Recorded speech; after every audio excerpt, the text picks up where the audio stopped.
Bien, y para ampliarnos sobre este tema ya tenemos a nuestro analista Pablo Barahona, quien nos va a dar pues un análisis al respecto de esta situación que se vive en Venezuela. Don Pablo, muy buenos días.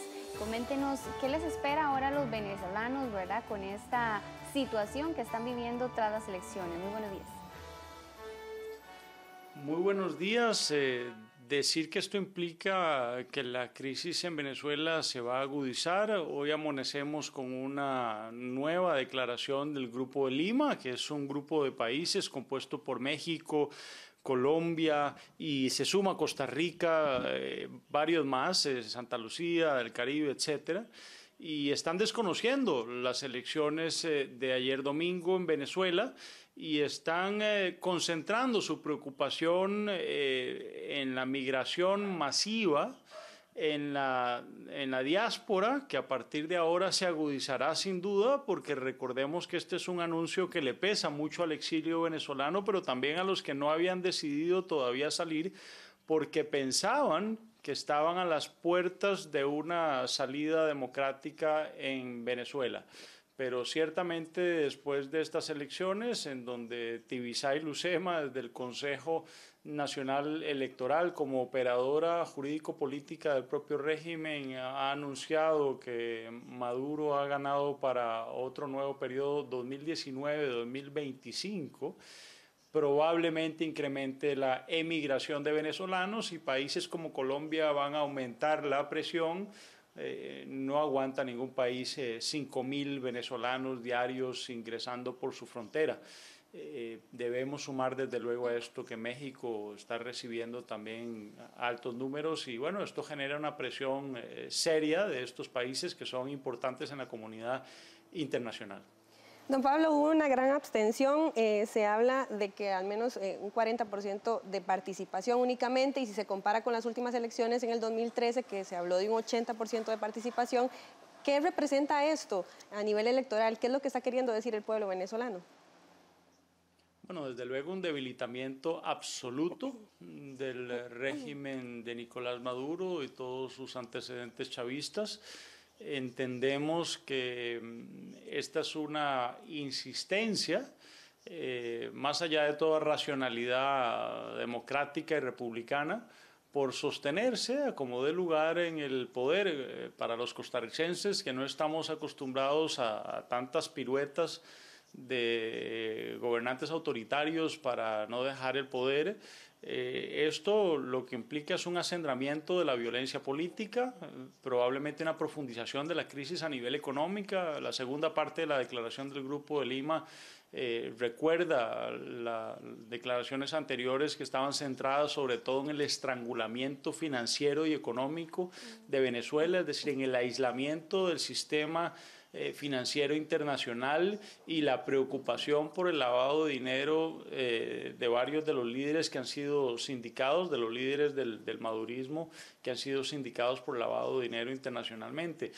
Con lo cual los venezolanos, que son los que realmente deberían importar a la comunidad internacional, no la oposición, no el gobierno únicamente, sino el pueblo venezolano, no les espera nada bueno en los próximos años y por eso probablemente la racionalidad del pueblo venezolano los lleve a emigrar.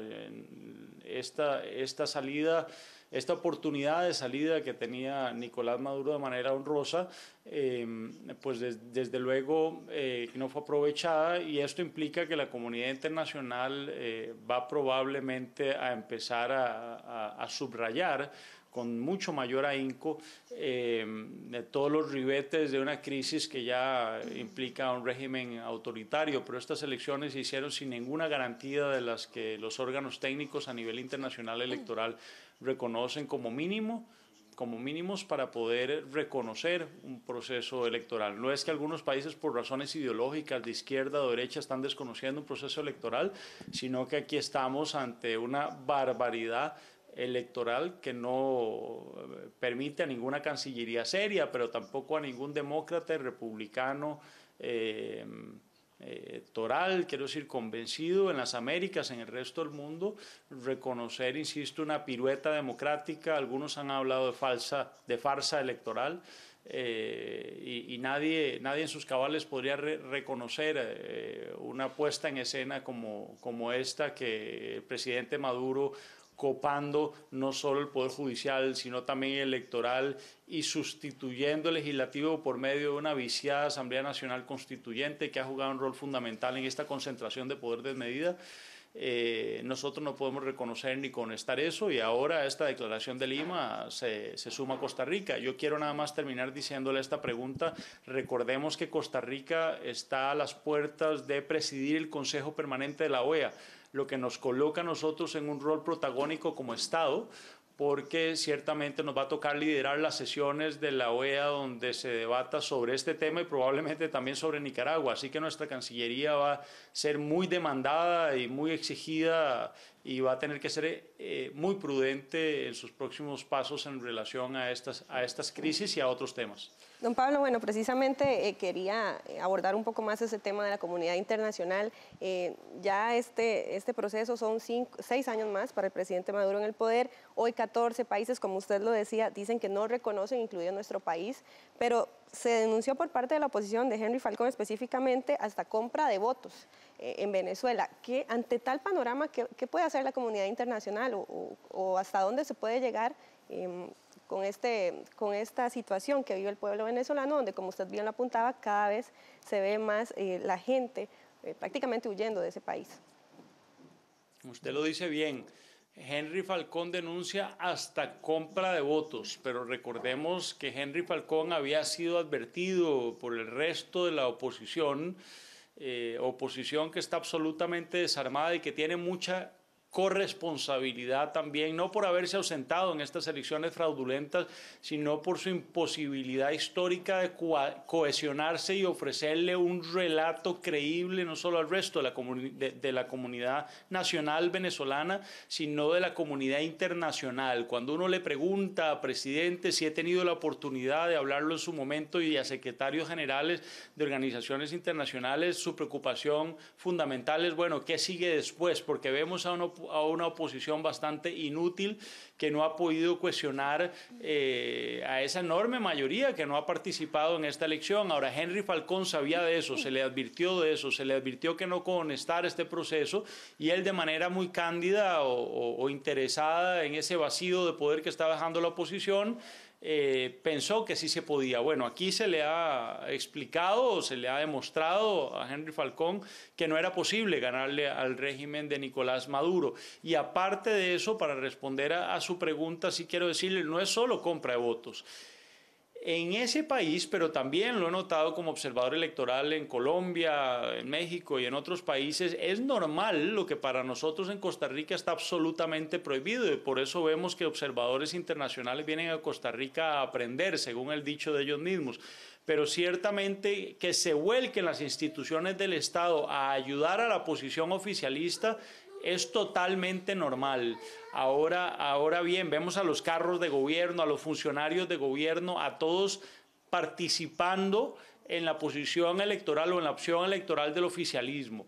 Acá no solo hubo compra de votos, sino que hubo una vigilancia muy cercana de lo que llamó el régimen los puntos rojos, que son como mesas de registro donde todos los que tienen un carnet que se llama Carnet de la Patria tenían que presentarse para poder controlar que habían emitido el voto. Se les dio premios en dinero líquido también, y todo eso, desde luego, tiene una implicación a nivel de números. Probablemente la poquísima gente que fue a votar por hambre también, y algunos pocos pues que todavía están convencidos de lo que para algunos es muy difícil explicarnos, porque si hay algo racional para un padre, para una madre, es el hambre, es la falta de medicinas. Entonces, seguir pensando que hay un pueblo convencido de que el propio Maduro, que ha sido el causante de todo caos en Venezuela, pueda ser el mismo que rescate a su país de una situación tan caótica.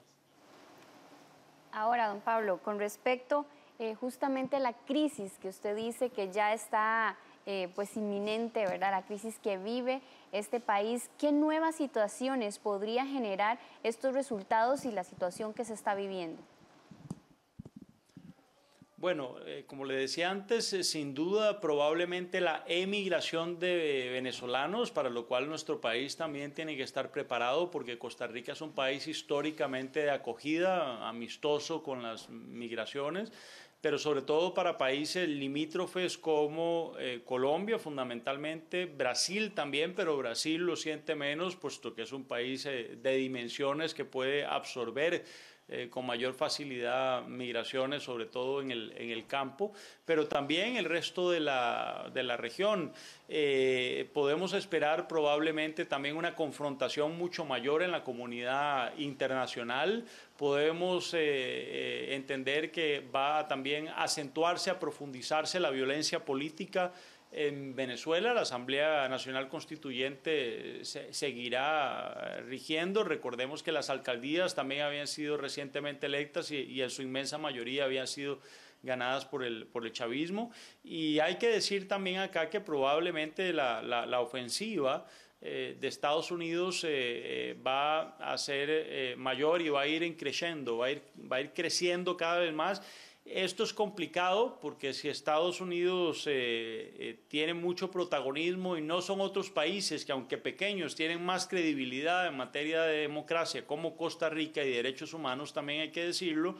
Si es Estados Unidos el que lidera esta ofensiva diplomáticamente, en mi humilde criterio eso sería un grave error, porque le estaría vitaminando el discurso, estaría legitimando el discurso de Nicolás Maduro y los suyos de que ellos no pueden levantar cabeza por el bloqueo de alguna manera que tácitamente les está imponiendo Estados Unidos, y a la vez ese discurso de imperialismo versus Venezuela, digamos que encontraría un terreno fecundo a partir de que Estados Unidos, sobre todo con un presidente tan conservador como Donald Trump,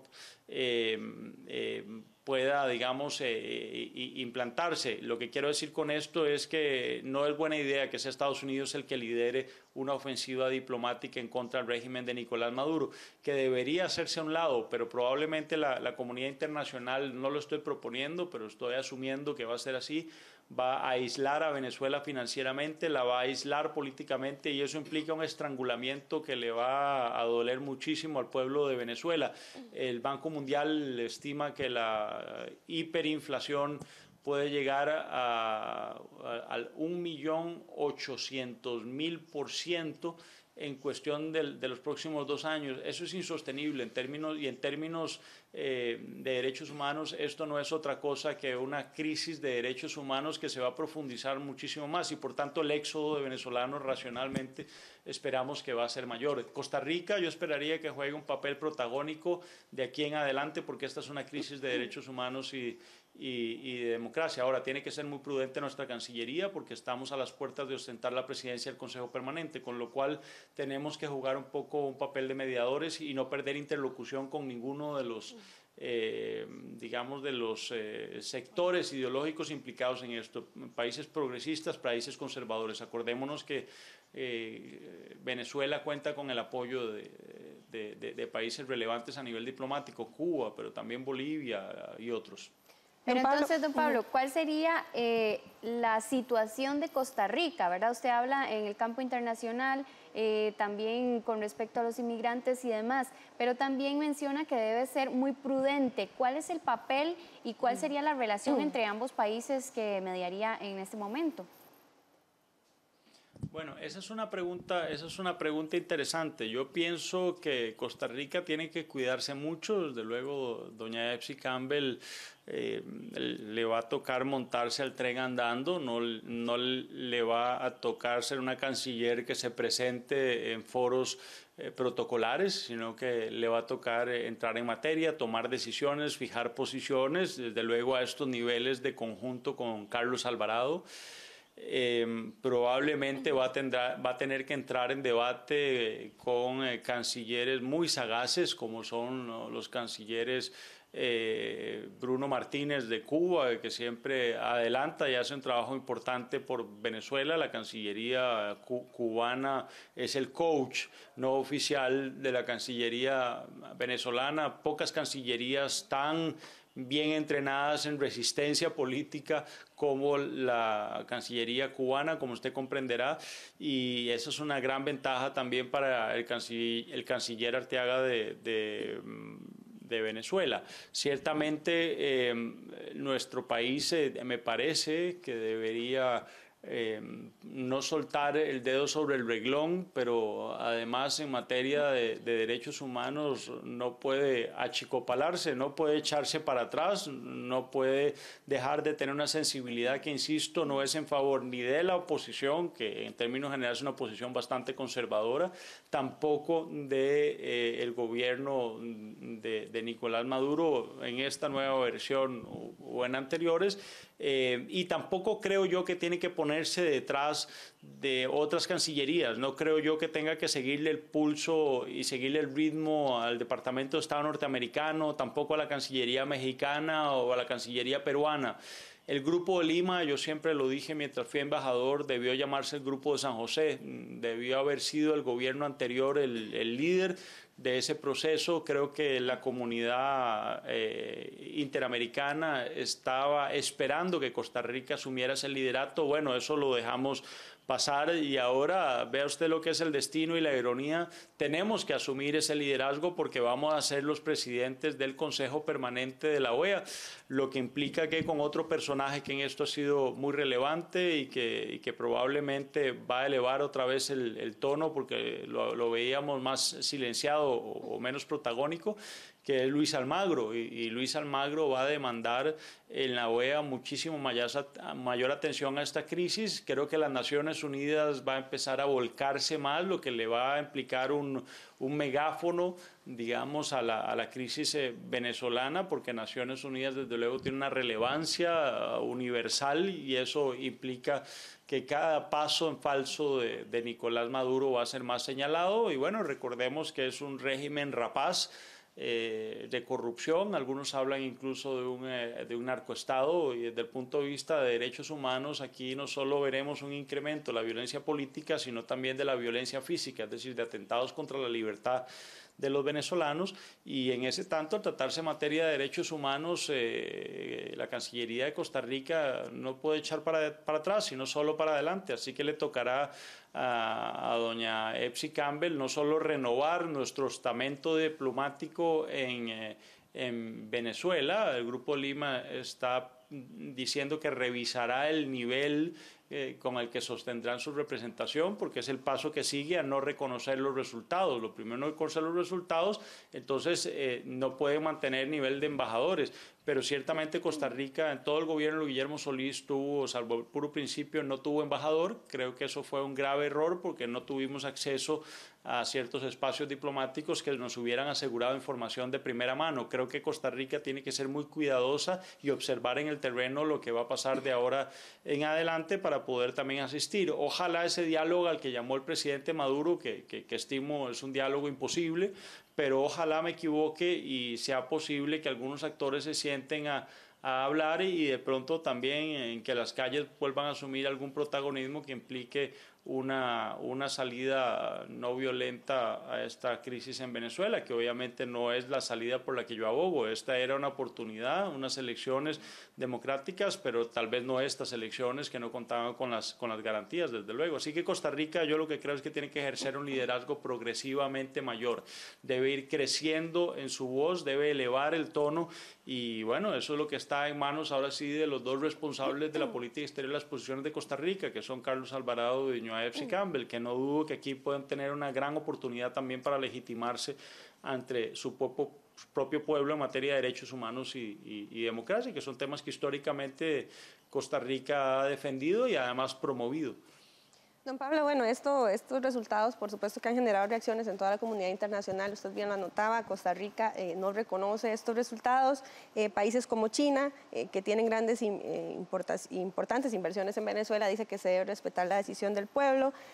Otros como España dice que se deben tomar medidas oportunas, hablando a nivel comercial, que ya usted lo mencionó un poco. Y Estados Unidos también habla de opciones políticas, que se deben tomar opciones políticas para devolverle la democracia a Venezuela. ¿Cuáles podrían ser esas opciones políticas? ¿Y considera usted que se podría devolver la democracia a Venezuela, tomando en cuenta estas reacciones que le comenté? Empiezo por lo segundo. Ya a estas alturas no soy muy optimista porque creo que toca ser realista. Yo no veo una salida cercana a la crisis de Venezuela. Veo que además hay otras crisis que probablemente le van a robar protagonismo. Desde luego estas próximas semanas hablaremos mucho de Venezuela. No sé hasta dónde la comunidad internacional será capaz de mantener la tensión sobre la crisis de Venezuela y de eso depende. Recordemos que la oposición, decía antes, en Venezuela está desarmada, está cansada. Hay que entenderlos también. La represión política en Venezuela ha sido desmedida, históricamente pocas comparaciones. Tiene a dos de sus principales líderes, Enrique Capriles y Leopoldo López, no solo inhabilitados, ¿verdad?, sino uno de ellos cumpliendo prisión ya ahora domiciliaria, pero prisión al fin. Inhabilitados varios de los partidos políticos de oposición que les cancelaron su inscripción o les impidieron participar en estas elecciones.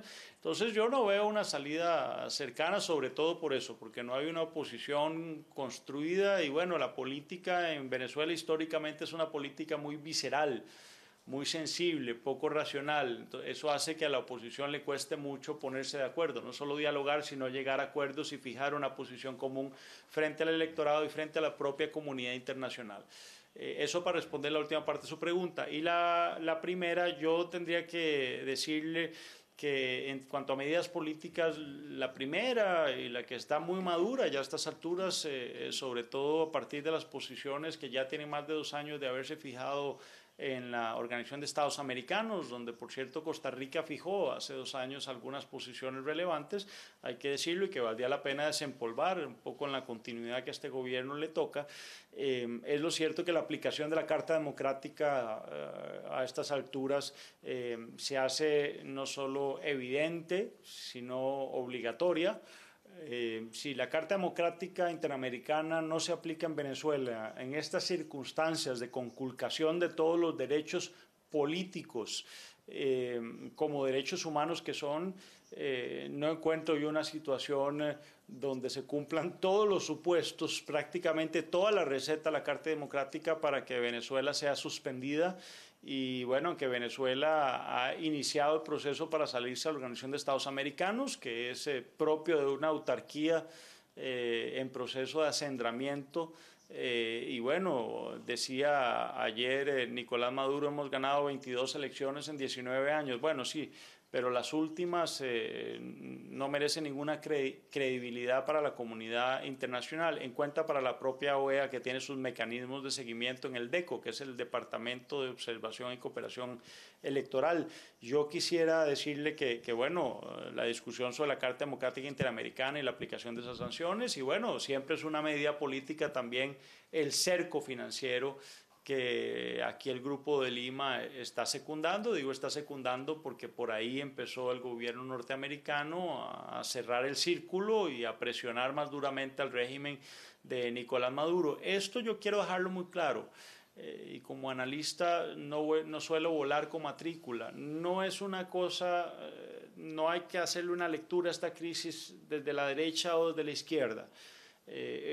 A esto hay que leerlo desde los hechos, con la objetividad, pero eso sí, con el humanismo al que estamos obligados todos los costarricenses y nuestra propia Cancillería. No veo cómo va a sustraerse la OEA de aplicar las sanciones previstas en la Carta Democrática Interamericana, en cuenta la suspensión de Venezuela en el seno de la OEA. Así tenga esto consecuencias en otros países del ALBA, algunos países del Caribe que decidan retirarse después de ello. La situación de Venezuela ya dejó de ser coyuntural hace mucho tiempo e implica afectaciones graves a nivel de migraciones, pero también de la fidelidad del sistema económico. Y quiero decirlo aquí, y ojalá que esto llegue a oídos del nuevo ministro de Seguridad, porque el anterior ministro de Seguridad eso no le puso mucha atención. Hoy el 80% de la cocaína está despegando desde Venezuela o zarpando desde sus muelles, desde sus costas. Las armas de las FARC están saliendo y están pasando por Venezuela. Hay una colusión entre narcotráfico y algunos estamentos militares que ha sido llamado el cartel de los soles, que tiene que ver con algunos elementos muy relevantes también del gobierno venezolano. buena parte de la inseguridad que estamos sufriendo en nuestro país tiene que ver con geopolítica y el presidente Alvarado debería saber que el nuevo ministro de Seguridad en Costa Rica debiera ser un segundo canciller, un canciller que vaya por fin a atacar las causas de la criminalidad organizada, que son las que están violentizando nuestro país. Así que hasta ahí deberían llegar las medidas políticas y Costa Rica debería blindarse ante esa invasión de violencia que es de armas y drogas y que nos está llegando en buena parte no solo por la crisis política en Venezuela, sino también en Colombia y en México, dos países que también tenemos que estar observantes porque vienen elecciones próximamente. Bien, muchas gracias a Pablo Barahona, quien nos hizo un amplio análisis al respecto de la situación con Venezuela.